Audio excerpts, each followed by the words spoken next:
Bata pa nakitaan na sang potensyal sa art si Jay Pintalawas dalupang sang Nabas Aklan. Masamiga na inigid na paintra sa mga painting competition sang siyang yara pa lang sa elementarya. Apang tigaylo nga ma-develop ining nauntat sang siyang nagkolehiyo. Sang nagtrabaho na ang iya hilig ang nagpanumbalik. Nang inisa ka body painter si Jay. Ang iya mga obra, ginbida sa mga mall. Sa mga kompetisyon nga iya ginintrahan, siya ang nangin madinalagon man. Sa karon nga kilala na sa body painting, ano pa balang handom ni Jay? Ang iya istorya tutukan ta. Mga kapuso, makaupunta sa mga agang body painter na gikan sa Aklan, si Jay Dalupang. Sir Jay, good morning. Hello, good morning. Good morning po sa lahat ng mga nanonood ng GMA TV. Let's talk about you being a body painter. Paano ka nag-umpisa as a body painter, Sir Jay?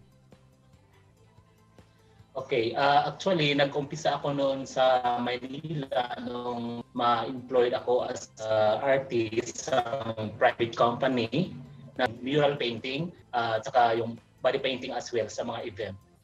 Nahasa ako ng gusto kasi parati po ako nag-join o nagsumasali sa mga contest. Saka through internet, through Google kasi minsan may mga international event na pwede mong tingnan. Saka doon ka mag-observe kung paano nila ginawa yung body painting. Doon mo rin ma-observe kung paano sila mag-apply ng color. Nga pinta sa lawas ang imong kahiligan. Nagustuhan ko siya dahil kakaiba siyang form ng arts. Oo.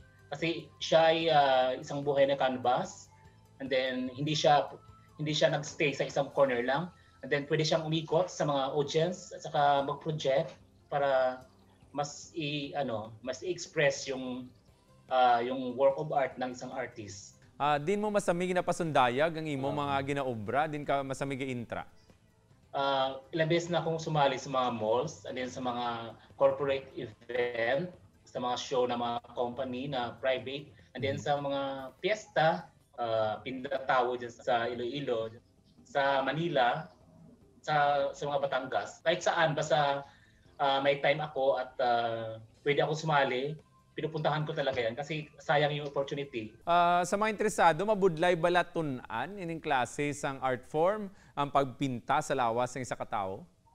Yung mga paint actually, kailangan gamitan lang ng mga water-based na paint. Mga latex, kanyan.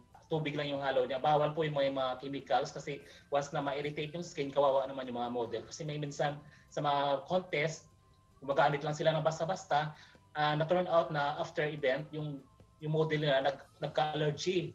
Okay, so yan. Number one, dapat may ingatan mo rin yung model mo. Pag-aralan ng maigi, gawin ng paulit-ulit para ma-master natin.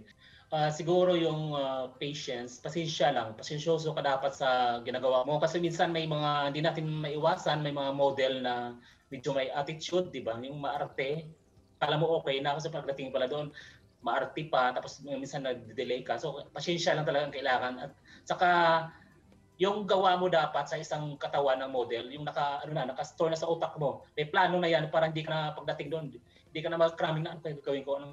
Practice parati. Kasi sabi nga nila, practice daw ay magkaroon ng perfect or magiging magandang outcome. Importante gid na yung practice. Thank you very much, Sir Jay Dalupang, sa pag-share sang imo istorya sa amon siningaga. Salamat gid sa imo. Okay. Thank you man po. Kabay nga ti komo ni aton hilig, no? Dedikaran naton and ambay gani practice because as we continue to practice, we'll ultimately be better and be perfect. Dugang nga impormasyon kag good vibes sa pagbalik sang GMA Regional TV Early Edition. Ini ang GMA Regional TV Early Edition.